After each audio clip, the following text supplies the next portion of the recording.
2 weeks ago, we had one confirmed case in the valley. Today, the count is over 130.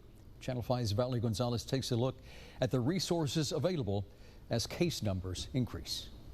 Climbing positive cases in the valley have many concerned about resource availability.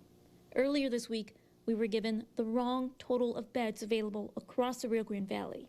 To correct that, we reached out to each county and asked what is their total bed space and how many respirators they have. This is a breakdown. Hidalgo County has 1,924 beds and about 140 respirators. In Cameron County, there's about 1,155 beds, and the availability of respirators ranges from 100 to 200. Stark County has 48 beds and 9 respirators. Willacy doesn't have any hospitals. The number of beds only gives us an idea of capacity, not what's available.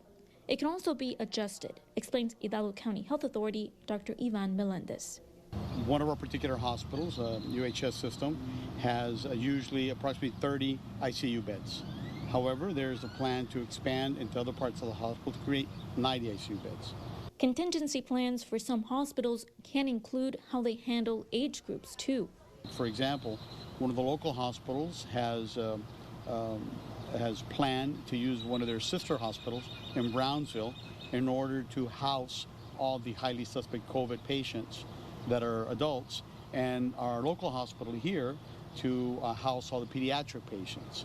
So these are two examples of two different corporations and their hospitals on how they plan to deal with it. Respirator machines are in short supply. Many hospitals do not directly own them. They rent them from biomedical vendors. That's according to Garrett Haygood, Hospital Preparedness Program Manager. The number of available machines shifts.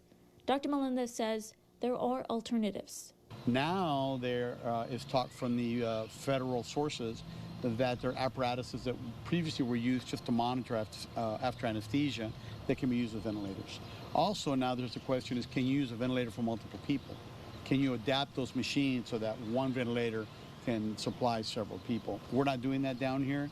I don't think it's a practical answer right now, but it is something to keep in mind. Dr. Melendez recommends staying at home even if you do feel sick, and only go to the hospital until and if you experience problems breathing. Doctors are trying to predict and plan for the future by looking at models.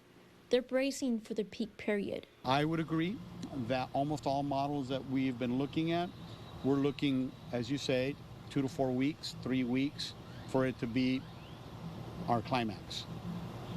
Assuming, of course, that people remain in social isolation.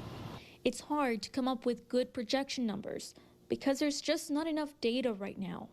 The problem with the models that we have across the board, and especially down here in the valley, is that we don't have enough testing. Availability of testing affects their ability to prepare. Tomorrow, we'll hear what new tests are available, but why they may be out of reach for now.